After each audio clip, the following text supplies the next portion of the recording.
Hello, everybody, and you're welcome to the second in the webinar series, Living and Learning with Empathy, which is hosted by the Institute for Life Course and Society at NUI Galway and the Global Network of UNESCO Chairs for Children, Youths and Communities in collaboration with Penn State University.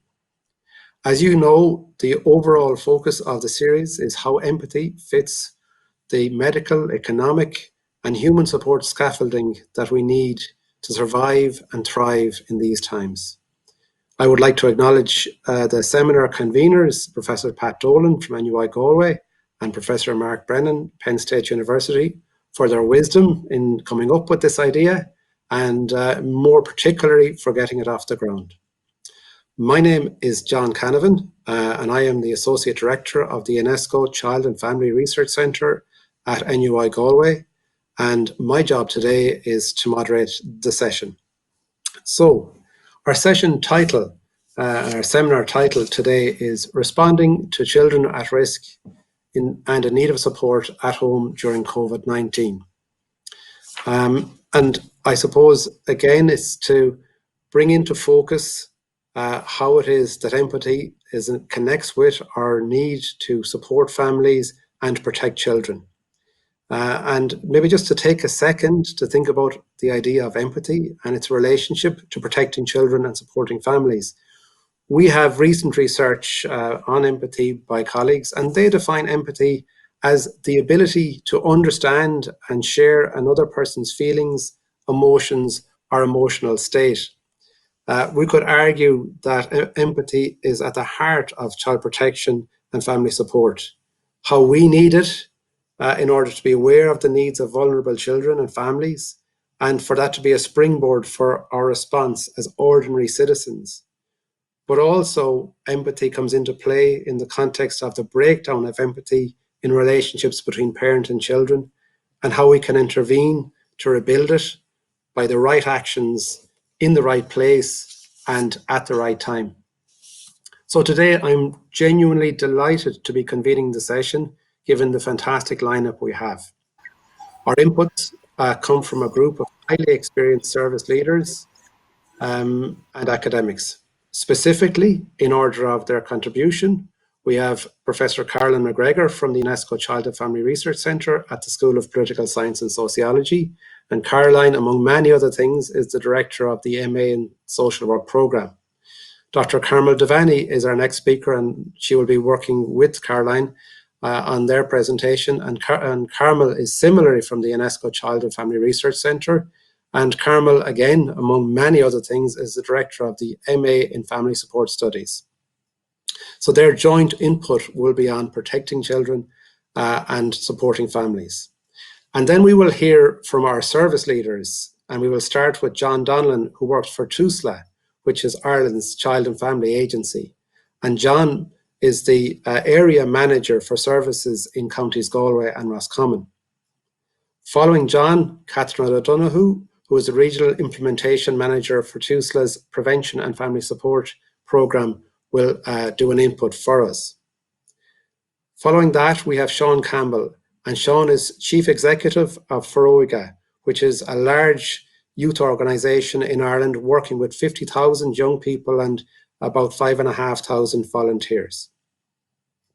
So while those speakers and Carmel and Caroline come from, I suppose, in an Irish context, what we're talking about today is global and it has global implications. And to kind of bring that to the fore, our final input comes from a long-time friend of the UNESCO Child and Family Research Centre, Deborah Darrow from Chapin Hall. And for those of you who don't know Chapin Hall, it's a preeminent research centre focused on children operating out of Chicago and associated and part of the University of Chicago. Deborah herself is a leading US expert on child protection, prevention, and early home visiting. And she's particularly interested in how we can kind of combine targeted programs with universal provision in supporting parents and in protecting children. So that's our lineup for the seminar. After the inputs, we will have plenty of time for questions to our presenter group, and I will facilitate that process. Our running time is about 1 hour, and we will stick to that if at all possible. So just a couple of points before we start. Before we begin, we have to acknowledge that our topic this evening is a sensitive one, a highly significant and important one, and it is one that will have particular resonance for individuals watching and listening online. Now, our conversation this evening will be a general one, and our proceedings won't be focused on individual concerns or issues.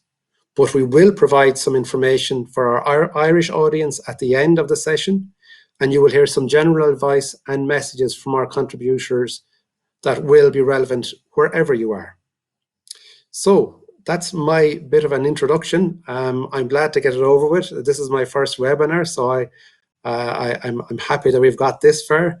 Without further ado, I'm going to hand over to Caroline to begin the seminar. Thank you very much, John, for the opening and the introduction, and thank you everybody for tuning in to our webinar. Carmel and I are going to speak for about 10 minutes to set the context for the webinar, and there's sort of 3 points that we want to make, which will then be developed throughout the course of the next hour. So first, we want to emphasise our message to recognise that most child protection and family support happens within families and within people's informal networks. The second point we want to make is to talk a little bit about what we've learned about how the public understand child protection and family support and how people seek help if and when they need it. And then handing over to Carmel, the third point we're going to just speak a little bit about is the importance, when we think about protection and support, that we think of them not as 2 separate services or strategies, but rather as very much integrated. And as John said, we're mostly speaking from an Irish perspective, with Deborah coming in with an international contribution. But when we think about child protection systems worldwide, we generally share an ideal that a child welfare system and a child family support system combines family support, child protection and children's rights in a way that works in the best interests of a young person and a child. Our mantra in our Children First guidance in Ireland is child protection is everybody's business, and that's a general principle. But we also believe family support is everybody's business. And I suppose that we're very keen to deliver this and feel very grateful to have the opportunity to deliver this webinar at this time where we have the COVID-19 pandemic, because those mantras that child protection and family support is everybody's business have really never been so significant for us as they are at this time. So thinking a little bit about our first message, we want to remind ourselves and our audience that the majority of children globally are supported and protected by their own families and their informal networks. And it's really important we acknowledge that, we commend that, we empathise with the challenges that families are experiencing, carers at this point in time. Because children are spending more time at home, they're missing their educational, their recreational activities in many jurisdictions. That responsibility that we have in our families and in our local communities for child protection and family support is much greater, has never been greater. And for the most part, we know that the welfare of the majority of children and young people will be maintained and enhanced in that context. But we also know that before COVID-19, there were many families and children and young people who were struggling with different challenges, different stresses, individual, social context. And with COVID-19, some of those stresses have been reinforced, intensified, and also new problems have arisen. And one of the aims that we want to deliver, one of the aims of this webinar is to give the message, and delighted to have some of our service leaders here to talk about this, that services continue to be open, continue to do their work in very creative ways. And we hope to deliver messages about how people can learn about and access services if they're not already aware of how to do so. So just before I move on to the second message, I suppose just to acknowledge, we in often in media reporting, we don't hear an awful lot about the child protection and welfare workers and services doing their work. So just to acknowledge all of the work of our colleagues working in the front line and finding very creative and innovative ways to continue as far as possible to provide support, particularly to young people and children and families who are in the most vulnerable of situations in Ireland and globally. Just moving on, a second message, I just want to tell you a little bit about some research that we've done recently in the centre with our colleagues in Tusla and with our colleague Saoirse Nagown in our Health Promotion Centre here in NUI Galway about public awareness of family support services. How do people understand services and how do people get help if they need it? And perhaps unsurprisingly, but it's important to deliver this message, we found that over 2/3 of respondents to 1,000 respondents, over 2/3 of those respondents said that when they need help, they go to their families or their informal networks. And then, if they can't get help within that resource, they go to what we would call their universal services, their local GP, the doctor, the teacher, a community resource. And I think that message is really, really important we want to deliver today about how significant the services from our informal and our universal services are, and how important it is that we ensure that they're well supported and to be able to continue to deliver support and protection for children and young people and families who need it. But it was also interesting to find in the same study that people aren't as aware of specialist family support services like family resource centres or parenting programmes or other dedicated resources. And often when people talked about family support, they didn't necessarily see it as separate. They see family support and child protection as integrated. And yet sometimes when we're developing our services and our strategies, we tend to see them as separate, and there are obviously important separate elements. But for a lot of families and for a lot of interventions, we really do need to think about support and protection, not so much as separate, but as integrative. The terminology that we've used in our work, my work with Carmel and work in the centre, is thinking about practice in terms of protective support and supportive protection. And that's the third message we just want to talk a little bit about today. And I'm going to hand over to Carmel to follow up on that. Thank you very much. Thank you, Caroline. So that's exactly the point I want to make, and that we really want to, I suppose, situate the webinar today within that core message that supporting children and young people within their families protects them, and that in order to protect and in order to care for the children and young people within families and within their homes and so on, we need to support them, and by doing that we protect them. And that's very much, I suppose, how practitioners go about their daily business, and how services aim to protect is by supporting. So sometimes, people can talk about a distinction between support and protection, or tension between support and protection. But we very much recognise and very much appreciate that actually by protecting we support, and by supporting we protect. So that they're very much, really the aim is the same, is to ensure that families are looking after their children as well as they can, and the parents have the resource and the capacity and so on to look after their children, and that children are cared for and getting on well within their family units and within their communities and so on. So it's very much, I suppose, how we see the conversation today going, in terms of talking about how we can support by protecting and how we can protect by supporting. And also we just want to note, I suppose, and to again recognise that now more than ever, families do need help. We all need help during this pandemic. We're all finding the restrictions and the different lockdown scenarios hard to deal with, and it's hard for children and young people within families. It's hard for parents within families. And I suppose to recognise that is the case for all families out there, and that it is okay to ask for help. It is okay to be in receipt of supports, and that this is a typical thing that we find ourselves all in need, times over our life course, or for various reasons and for various lengths of time, we all need support, and usually and typically we can get that from our friends and our families and from our communities and so on. But perhaps in the current restrictions, it's even more difficult to get support from friends and family and within communities and so on. And we always have, I suppose, a group of families or particular circumstances where the support can't be received or can't be provided by family and friends and so on.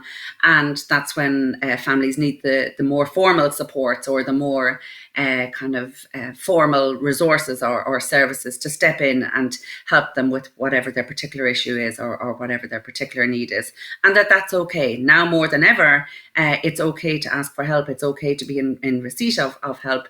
And I suppose, thankfully, as our service leaders will tell us, there's a whole range of initiatives going on in communities all over the country to provide support and to protect our children and to make sure that children and young people are safe in their homes and their families and so on. So they're I suppose, important messages. And the other thing just to say in relation to that is that, and again, our service leaders will talk to it, but we have a whole range of new supportive initiatives within our services that we didn't have maybe even 5-10 years ago. So thankfully, we're in a good place at the moment where we have a whole range of community-based resources.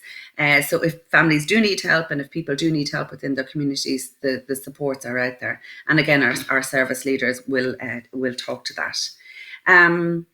So that's it from me, really. I'll hand over to John, and as I say, he will be able to introduce our service leaders who will give us specifics in terms of the type of support that's out there for children and young people and families.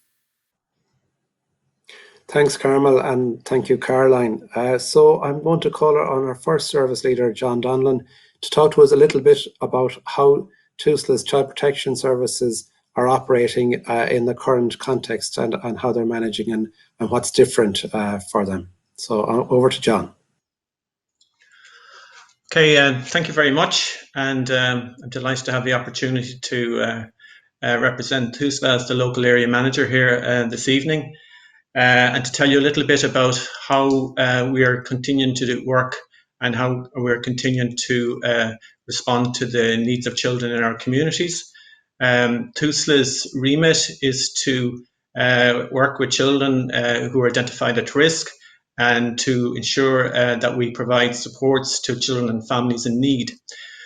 Obviously, since the pandemic has hit us, we've had to change the way we do business quite significantly. I'm area manager here in Galway, Roscommon. We have a population of 320,000 in the two counties, youth population of under 18s of 80,000. And we have a staff group of about 220 staff, Tusla staff working in partnership with different partner services in the community. So obviously, it was quite a shock to the system when the pandemic arose, and suddenly we have to quite dramatically and suddenly change the way we do business. But after we got over the initial shock and after we started to kind of get our systems in place, I suppose what I can tell people is that business is continuing and activity is continuing.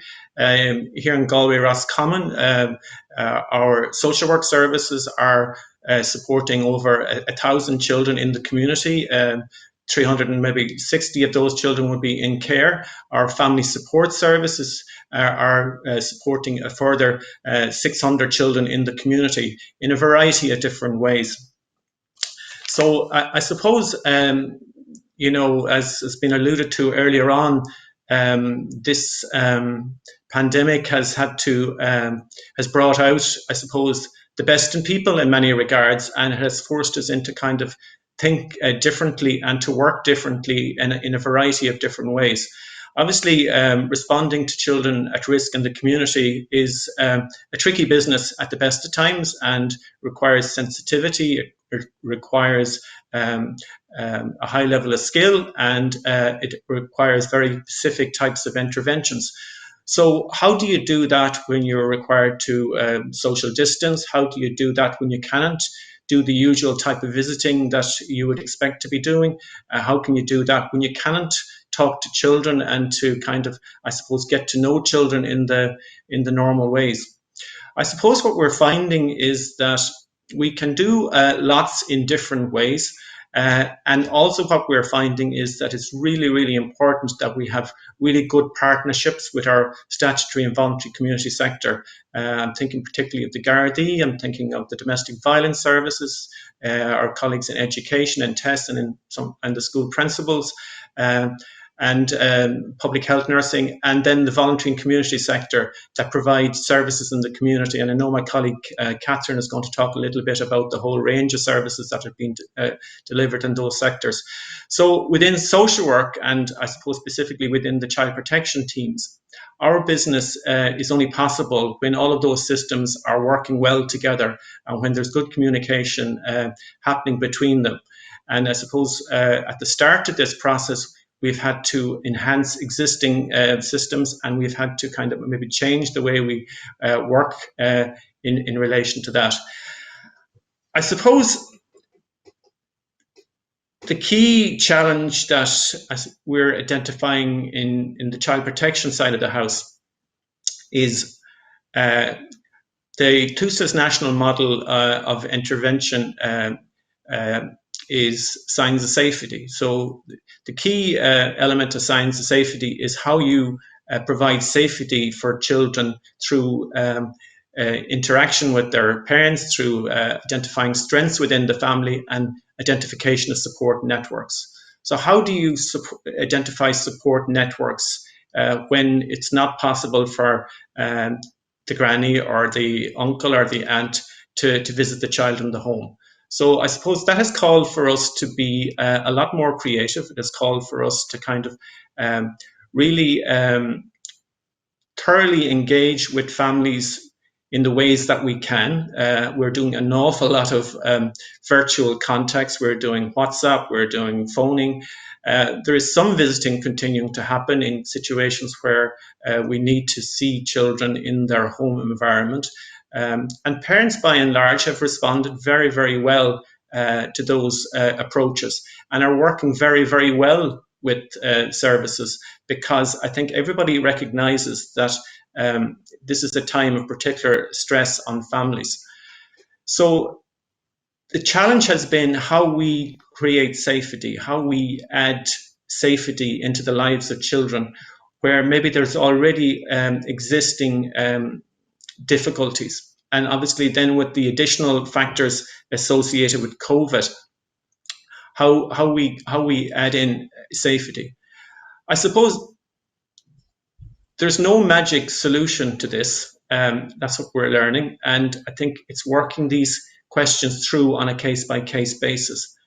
Key to it is, as far as I'm concerned, communication and partnership, and working to build on existing strengths within families and to build on the resilience already within family units and within children. Obviously, visibility is a big thing in terms of child protection. So actually making sure that the child is visible. So when you cannot visit, that becomes more problematic.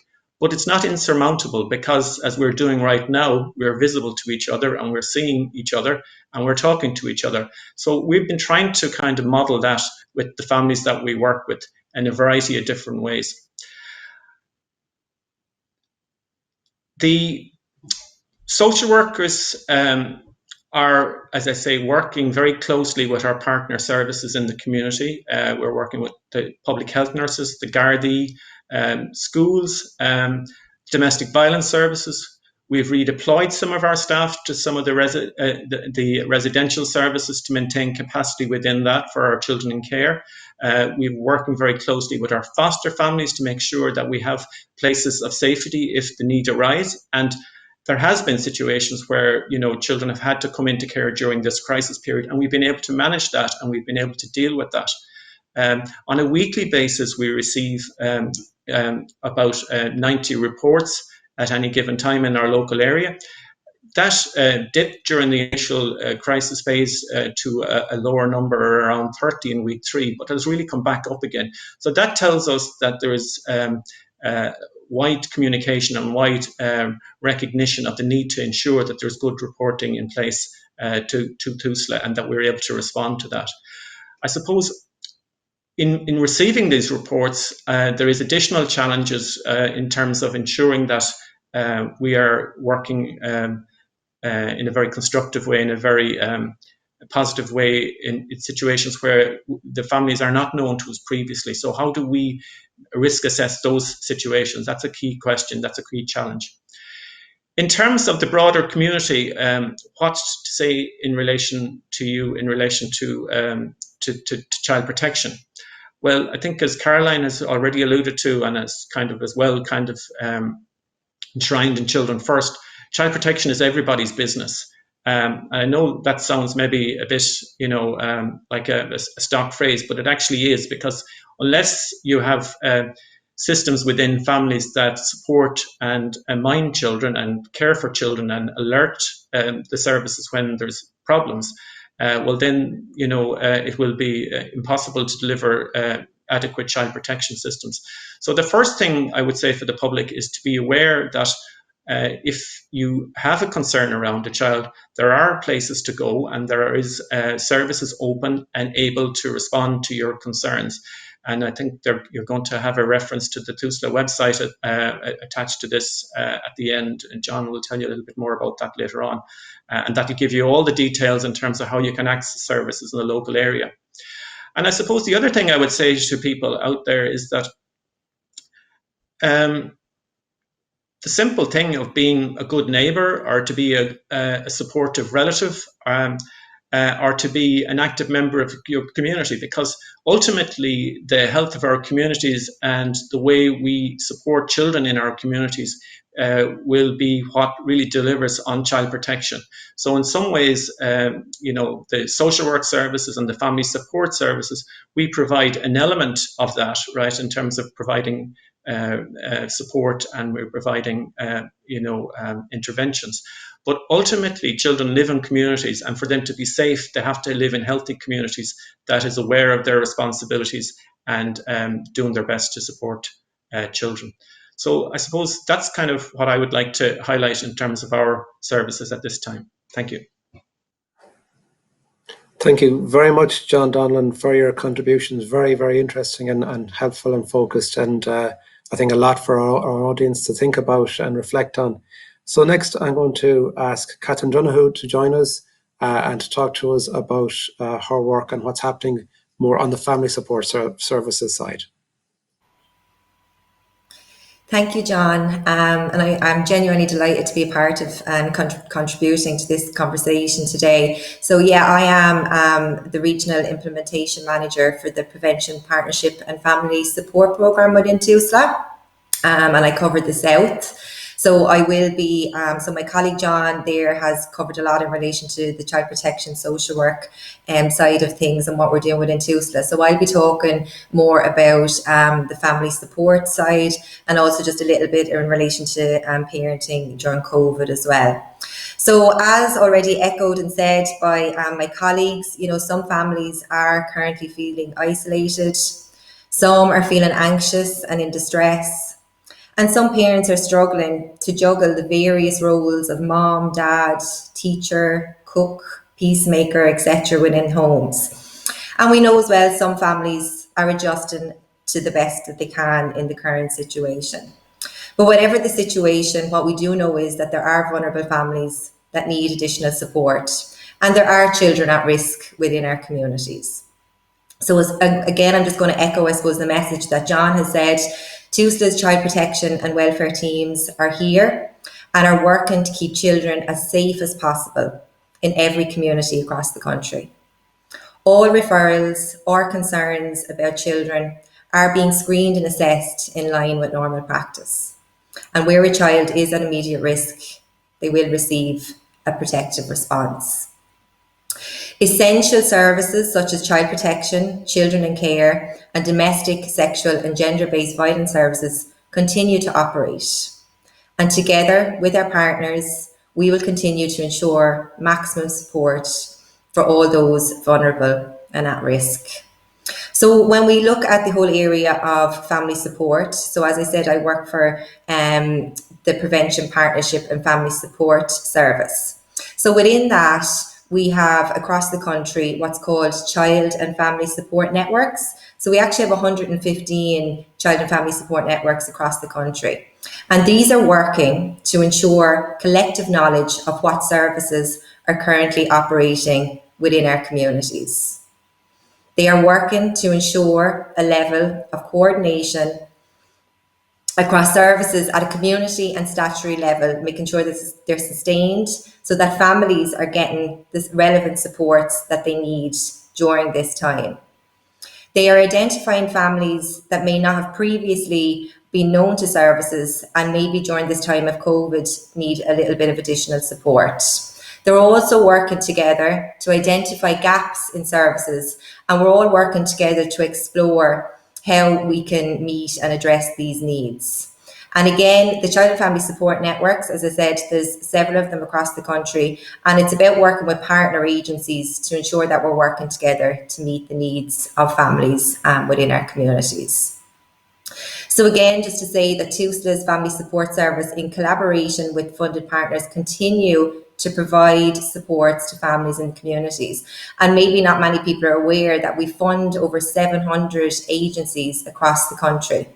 And today I have several examples of activities being carried out in respect of family support by both statutory and community and our voluntary partners. And later on, I'll talk a little bit more about how we're connecting and staying connected to our funded agencies as well, and how we're working together.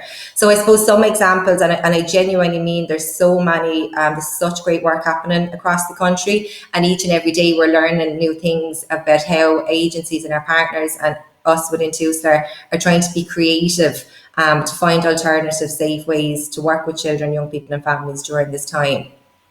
So our partners with ourselves are helping to coordinate support in respect of food poverty, assisting with the distribution of food through food banks and food parcels, and helping to coordinate drop-off and collection points for families. We're assisting in the circulation of local directories, leaflets and information.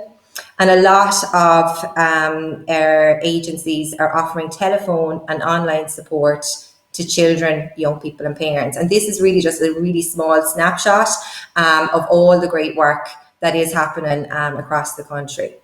So just for a moment, I suppose if we focus just on the whole area of parenting, these are unusual times that we're in, and we're all adjusting to the best way that we can. I think it's really important to remember that our children don't expect us to be perfect. I think they just want us to be happy and safe, and for them to be happy and safe. We can't control our external environments, but we are responsible for our own attitudes, our actions and our behaviours during this time. And this includes, parenting. And I think it's really important that we figure out for ourselves, what works for us. So different things work for different people. I know for me, for sure, I am not into baking, and I can't bake, and I get very envious of those who can. So that's not my thing. So it's not something that I plan to do or even to attempt. But there's different things for different people that work. And a lot of things can be done in conjunction, with our young people and our children as well. So I suppose the message is, as well, in relation to there's so much support out there for parents at the moment. So maybe have a little look to see what is in your local area. TUSLA, in conjunction with partner agencies, will continue to ensure that supports are available to vulnerable parents during this time. And again, a lot of our, partner agencies have parenting support lines, and also a lot of parenting courses have gone online now as well. So if you do maybe feel that it's something that you might be interested in or looking into, there is some of these available in local areas as well. And again, I suppose when we think about resilience during this time, so we think about, resilience, having the ability to recover from or to adjust easily to misfortune or change. This could be, this is very much a time that we didn't know that we were going to have. And it's about us as adults and parents being resilient as best we can. And also our children and young people are learning from us in relation to that as well. So I spoke about, I suppose, TUSLA, and again, I'm just going to talk a little bit more about what we're doing nationally to collaboratively work together, both internally and with our partner agencies. So our CEO has established a crisis management team for the period of COVID, and they meet on a daily basis to discuss, many of the issues that we're talking about today and more. Our TUSLA's Education Support Service, also known as TESS, is working with the Department of Education and Skills to support vulnerable children who are at school or who maybe are struggling, who have identified issues even prior to COVID in relation to school. As I said, we've regular communication with our funded agencies, and as I said, we fund over 700 of these across the country. And what we've done to keep connected with these is we've set up a private Facebook page, and that is working really, really well. So it's all our agencies across the country coming together in a virtual space. So what we're doing is we're sharing of resources, we're staying connected, we're learning in relation to what's happening in the areas. And it's just a really good way, I suppose, of staying connected and sharing the learning. And it's working really, really well for us. It was an ask from our partner agencies, and it's something that we were able to achieve to really stay connected. And I have to say, from looking at what our different organizations are doing, there's some really, really good, useful, simple, supportive resources out there, both online and also supports available over the phone. In relation to, as I'm talking about social media, on Twitter, we're also using our funded agencies with ourselves. So TUSLA has our own, Twitter page, but we're using a hashtag, which is hashtag supporting family IRL. And again, what we're trying to do to use that is just share, I suppose, again, share the resources, share the different supports that are happening across the country as well. So I spoke about parenting as well, and I think it's really important to mention that we have, TUSLA has a parenting 24/7 website. So it's parenting24seven.ie. And again, it might be just, worth the recommendation for parents to maybe have a little look at that. There's some top tips there as well in relation to it that you might find some useful resources for. So again, it's just another of the many resources that are out there. So again, I suppose, and it's been said already, and we all have a responsibility in relation to keeping children safe, and together we can work together to make that happen. Not just organisation responsibility, but community responsibility as well. And I think it's really important, that we have the responsibility to know what to look out for. As I mentioned at the very start, we are in a time, and we always have vulnerable families, and children are at risk. And now is no different to any other time. So I think if we knew what to look out for, it would be important. I just want to mention that TUSLA provides an e-learning program for recognising and reporting concerns about children. This resource is available to support people of all backgrounds and experience. And you can access the e-learning program at tusla.ie/children's first. So again, just to say that together we can keep children safe from harm, and just to remind people that we are continuing to work and to support families in the best way that we can as well. I would just like to finish. I just have a couple of lines here. It won't take too long, and I think it just is fitting for the time that we're in. I've used it with my own students, so it's just, I'd like to finish, and it's called Hope, and it's from Nikki Banas. If you only carry one thing throughout your entire life, let it be hope. Let it be hope that better things are always ahead. Let it be hope that you can get through even the toughest of times.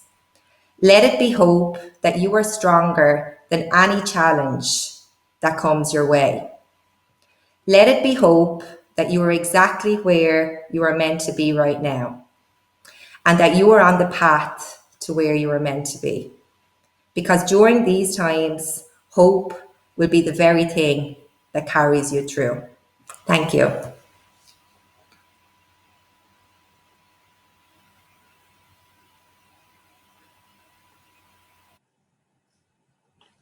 Thank you so much, Catherine, for your contribution and the information you provided. We might pick up on some of the websites information that you gave, and we might reiterate them at some stage in the seminar. But more particularly, thank you for your final message around hopefulness and resilience and keeping going, which I think we all need to remind ourselves from time to time of.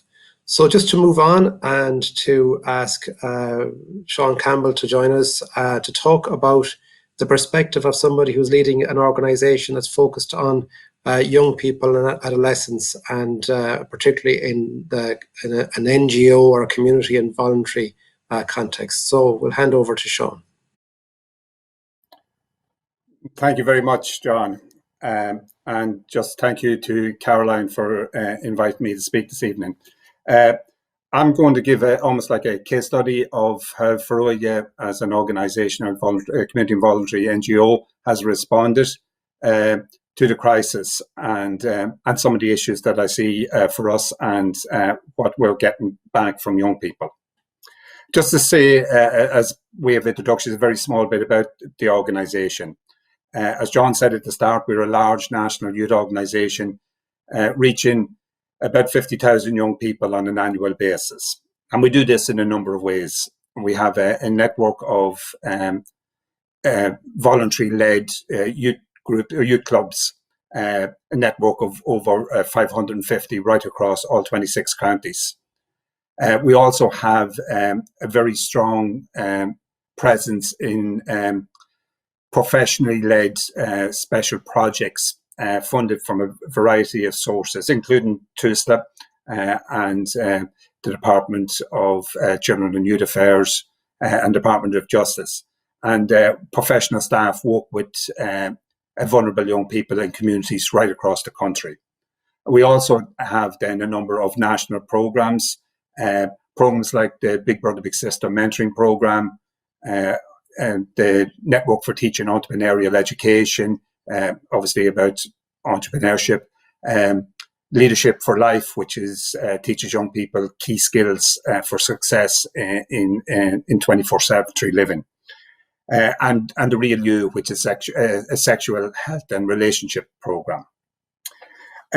Before just at the outset, I just want to say that Feroya's response would not have been possible to the extent it has happened without the incredible support that we've got from our funders right from the very start. And that includes the Department of Children and Youth Affairs, the Department of Justice, and very much TUSLA, who we have a very strong relationship both nationally and regionally. And they have put a huge amount of faith and trust in us and in the community and voluntary sector, and it's really important. I also just want to acknowledge the huge support I've got from the Child and Family Research Centre in NUI Galway and Professor Pat Dolan, as well as Professor Mark Brennan in Penn State. We have a very strong academic partnership with both centres, and they've been magnificent in supporting us to develop new responses and also to ensure that what we're doing is best practice. So in many ways, we were reasonably well prepared for the crisis in that we had invested over the years in technology and systems, mostly funded by philanthropy, but it enabled us to move very quickly to remote working. In fact, within 2 days, I think all aspects of the organisation, both support services and frontline, were able to work remotely. Like other organisations, our senior management team became our crisis management team for the duration, and we were meeting every second day initially. That has scaled back a wee bit. We're meeting about twice a week now, just to manage the response right across the organisation. Can I say that Google Hangouts and Zoom became our best friends very quickly and enabled us to do a lot of video conferencing.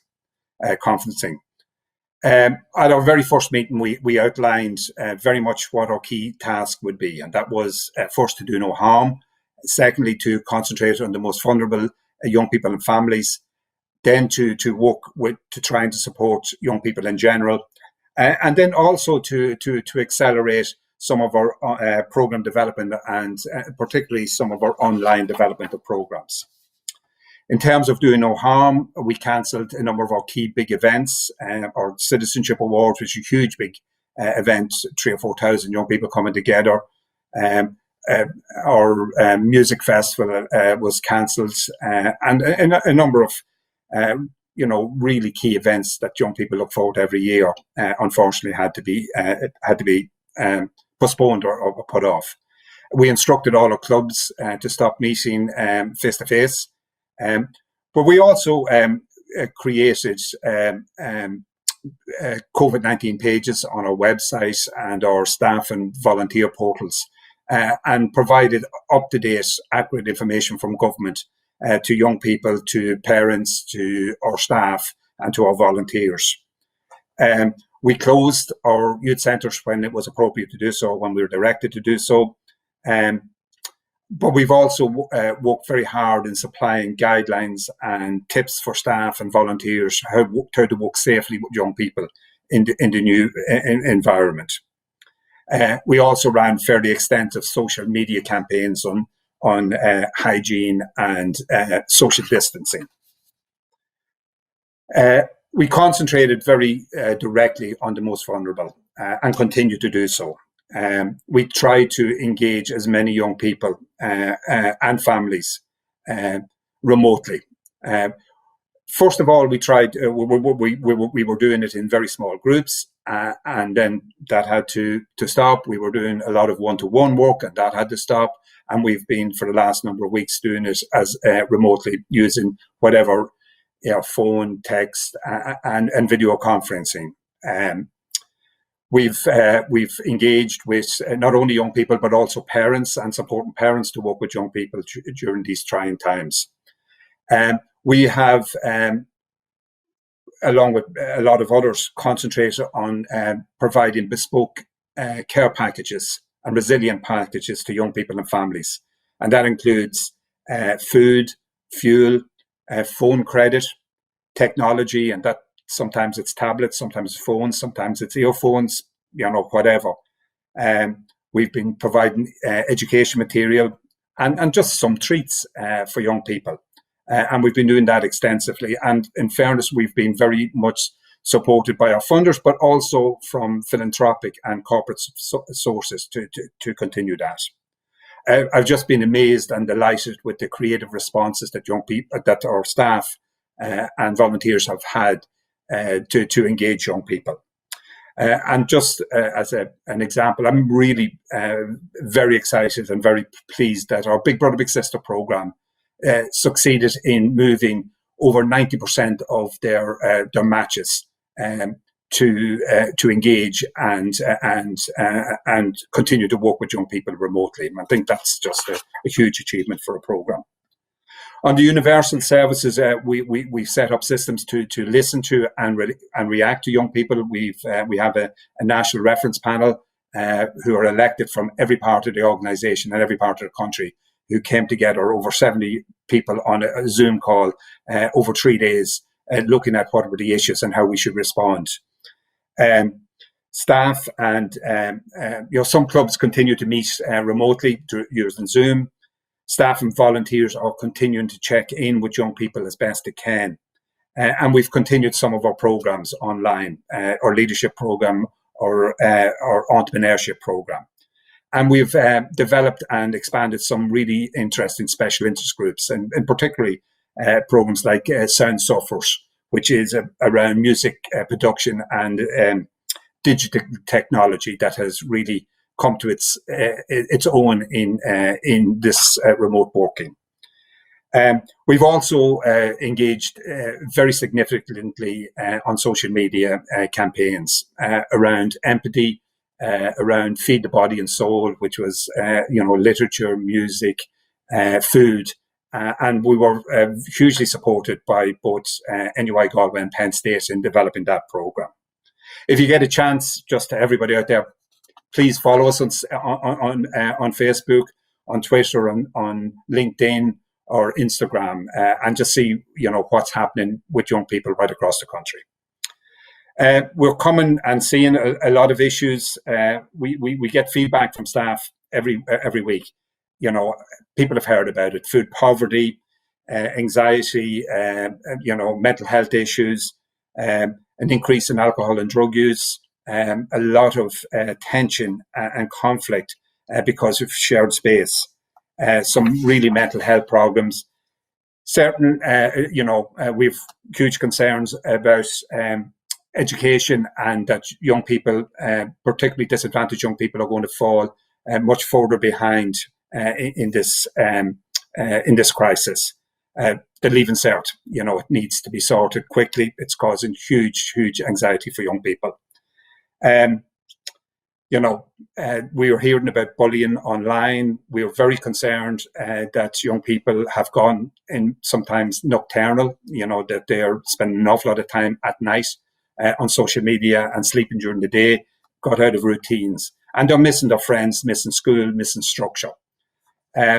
So we have responded, I think, extremely well in the circumstances, and will continue to do, and work with our partners to try and reach both the most vulnerable young people, but also as many young people as we can in our services. And I'm delighted to take some questions later on. So with that, John, I'll hand back to you.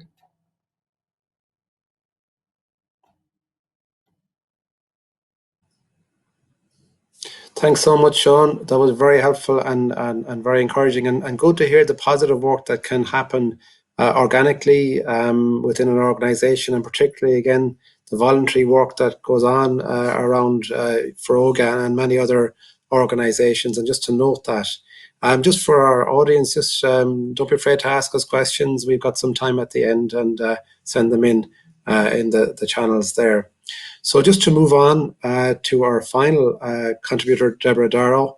And again, we've had a kind of an Irish-focused contribution with our service leaders, but I think the messages and the issues they're raising will have global resonance.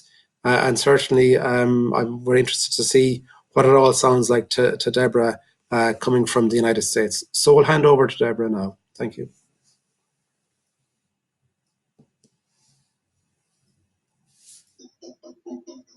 Thanks so much, John. I want to thank John and Caroline and Carmel for including me on this panel. And you're going to hear from me a lot of the same themes that you've heard from the other speakers, because indeed this isn't a unique Irish problem, a unique United States problem. It is something that we're all experiencing. There's every country in the world is trying to figure out, how do we build effective bridges between our child protection system and our family support system. Every country mandates intervention if a parent fails, but there's not a country around that mandates an intervention to stop parents from failing, to help them succeed. And in some ways, I think for prevention to succeed in a free society, you need three conditions. You need to have a common understanding of what it takes and the risks and challenges involved in rearing a child. Second, each of us needs to understand and have a capacity and comfort for asking for help when we're just uncertain about what the next step is. What will it take to keep my child safe? What will it take to keep myself safe, to keep my own well-being for moving forward? And then finally, as a society, we have to have a collective responsibility and understanding that we need to respond when people reach out and ask for help, that we can't sit on the sidelines. We can't assume someone else is going to get the job done. We can't assume that there's a government program that will take care of it, that we are the public. All of us have to have the responsibility to act, to show that kind of collective empathy that John talked about in his opening comments. In many ways, the COVID-19 crisis has created the conditions that I think can lead to meaningful social and normative change that will help foster these three conditions, will help us foster a more common understanding of what it takes to rear a child, will help us foster this sense of humility and personal ability to reach out and ask for help when we need it. And it'll foster this collective responsibility to respond. So how does it do it? Well, anybody that's a parent in any country knows that it's tough times right now. The COVID crisis has made us all painfully aware of what it's like to raise your child when you're doing it on your own. What it's like to be in a situation where you can't use all the normal tools you're used to. And sure, if you're better educated, sure, if you have more money, sure, if you have a better supportive family, you can be protected or buffered from some of the worst consequences of raising children on your own. But everybody is feeling this sense of stress and anxiety. Second, it's also underscored the deep inequities in our society. True, all parents struggle to raise their kids, but those struggles aren't equally distributed, that there's great inequities and shortcomings in how we run our safety nets, what kinds of services we give some families, but not to others. That because these challenges are differential across families, we need a really multifaceted, deeply diversified way of responding to families in need. From a policy point of view, I think this situation has created a context and opportunities where we really can begin to see how the child protection side of the portfolio and the family support side of the portfolio is best done when it's done together in partnership with others. Here in the US, when we think about family support and providing the kinds of resources families need to succeed, we're thinking of really a combination of programs, one that's built on a universal basis support. We're starting with all new parents. When a baby is born and a parent brings that baby home, we want someone there to talk to that parent and say, how's it going? What are you going to do? How are you going to care for this child? What kinds of resources do you need? And for most families, we can find that if we provide them that guidance and that sense of direction, we can get them into these family support programs that most certainly exist in many communities. For other families, we're going to find that their challenges are a little more complex. They're going to need some ongoing, what we call targeted programs going forward. And here in the last few months, we've begun to think about what is it that we most need to do with families. And we've come to the conclusion that, brother, we need to make it simple, we need to make it direct. That our first priority is to ask families, are you safe? Do you have the resources you need to keep your child safe, to meet your own basic needs? We're also asking families to focus on that parent-child interaction. It's not a matter of doing every little technique that you've heard about on the internet about how to nurture your child's development. It's most about setting up that relationship with your child and letting your child know that you're there for them, if at all, to the very extent you can be. And that creating that sense of bonding is what's really important. And then third, we're learning that we have to give families the opportunity to ask for help, and then we have to be able to link them with the resources they need. There's no one prevention program out there. There's no one type of support families can utilize. What we need is to give them exposure to a range of options and make sure those options work together. So that's what we're doing for individual families. And then I just want to say a moment about what we're doing on the systemic basis. How do we get sectors to work better together? And I think in our child welfare system, we're trying to adopt a program not dissimilar to what's going on in Tuzla right now, that it's really both. It's prevention services, what we call family support, as well as child protection services. It doesn't mean that child protection becomes the family support agency or that family support tries to do everything child protection does. We mean that they work together to complement each other, to be able to shore up what each other can do and provide the resources at a level families need. We're looking at our healthcare systems. Is it just about physical health? Not exactly. We want health programs that are addressing the mental health needs of families, the behavioral needs of children, so that when someone's going to a doctor, it's not just taking a temperature and seeing if they're physically healthy, but it's asking some more deeper questions about what their mental health is like and how can we provide better integrated services. And then finally, we're taking a hard look at some of the regulations, eligibility criteria, some of the processes that agencies go through because they think that's what they need to run their system. And we're learning that there's probably some simplification we can bring into that so that families really do have seamless movement across sectors and across services. You know, I don't know if we have any of the right answers, and I don't know where this pandemic is going to take us. But I do know that both service providers and individual public and private agencies are asking the right questions. And you've heard about it by others on this panel, They're beginning to question, do we have to do everything at home? What can we do with telehealth or with other forms of technology? And it's in addressing those questions that I really think we're going to get closer to doing those three things for that I mentioned we needed for prevention. A greater sense of common understanding about what families need, a greater sense of accepting on all of our parts. We don't have all the answers and we need to reach out and ask for help when we need it. And then third, that each of us has a responsibility to provide that empathetic response, that unless we do, there's really no amount of government programs that can get the job done. Only we can get the job done. Thanks, John.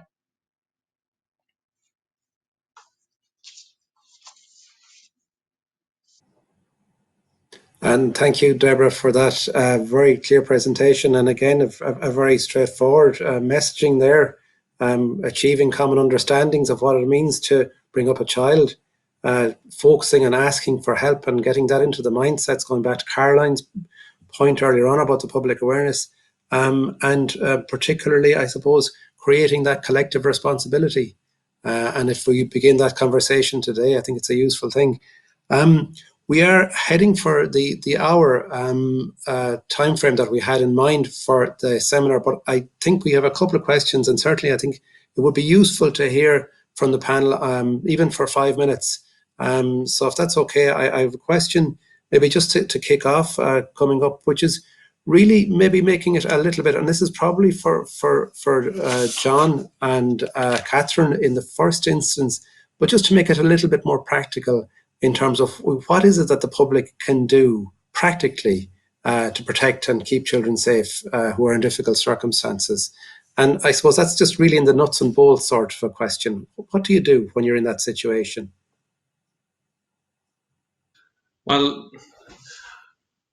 I would say the first thing you do if you have a concern about a child in your neighborhood or in your community, if you have the possibility of reaching out to the family in the first instance, to reach out to them. But I suppose if depending on what the concern is, obviously the need to access a specialist service. And obviously, as we have kind of highlighted already, TUSLA services are open and responding to reports.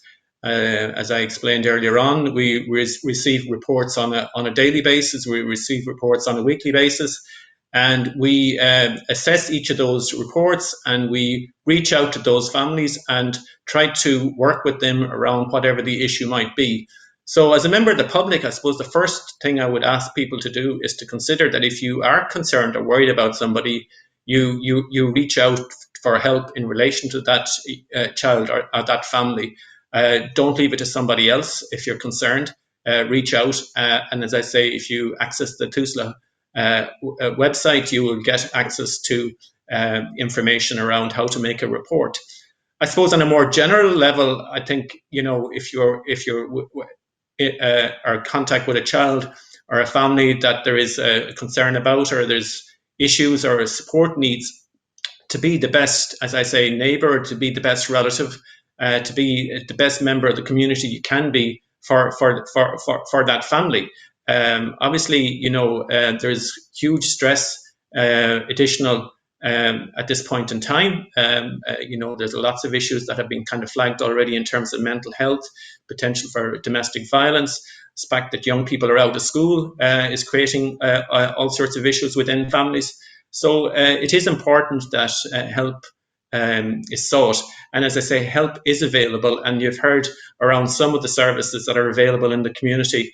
I know within our teams, social workers are linking in with children who are identified at risk on a daily basis, talking to them, trying to maybe tease through some of the issues that they are experiencing, working with parents, working with extended families, trying to figure out how extended families can continue to check in on relatives or children of relatives, all of that type of thing. So I would say first and foremost, to know where to go for help.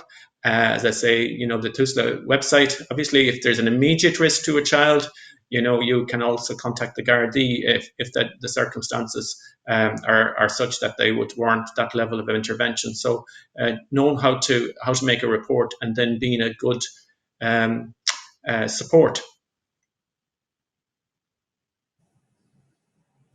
Thanks, John, for that. I have a specific question. I might ask Catherine again. You mightn't be able to fully answer it, but just from one of our audience is just asking a question about how to respond to children and families who have major behavioural challenges their young person have in the context of special needs, and specifically what's the TUSLA offer there, or the possibility from there. Is that something that you could talk about, Catherine? Well, yeah, I suppose, touch on it, John, in relation to, and I think I mentioned, there is several different supports, and your one is very specific there in relation to, I suppose, behavioural and special needs. What I would say is, maybe if it's a family that hasn't had any supports in the past, that they would maybe contact, or to find out what's locally in their area. So I did mention that we have the prevention, partnership and family support side within TUSLA, and we do have that in every area across the country. So that might be helpful as a start, and those contact details are on the website. But because, again, I suppose it's in relation to special needs, the HSE also have a number of supports in relation to that as well. So again, it depends, I suppose, on the behaviour difficulties, and it depends on the level of where, I suppose, the parent may be struggling at the moment. And I suppose it also depends on the advice that they're looking for as well. So what I would say is there's a lot of resources online at the moment, particularly related to, I suppose, dealing with different behaviours during COVID. Gov.ie also have a number of resources in relation to parenting and the different levels. So it really does depend. It's a hard one to say, because, again, it depends where the family is in the country, but there is definitely supports available. As I said, even if you have a family resource centre in your local area as well, they're really good at providing information on the supports and services that are available. So just to say, to remind families and parents again, that there absolutely is support lines available, to talk things through. We also have counselling supports available as well. So TUSLA fund a lot of counselling services which have gone online and through telephone. So it really does depend, I suppose, on the current need and the current level that a family requires support at the moment. So I hope that maybe clarifies it to a certain extent.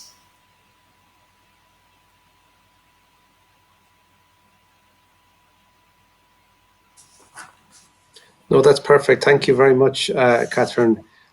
So we're probably heading towards the end.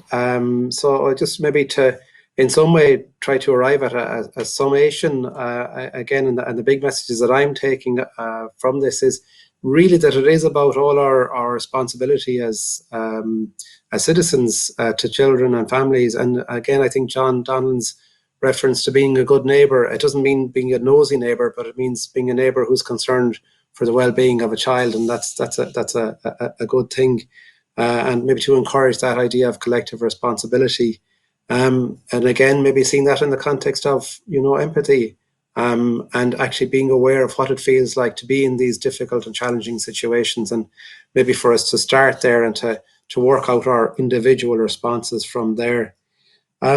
So maybe just a few points to finish. First of all, again, for any of our Irish audience who have concerns or issues that would like to follow up, just use the TUSLA website, in particular, tusla.ie/get-in-touch/, and that will bring you into, I suppose, connection with a lot of the services that have been mentioned thus far.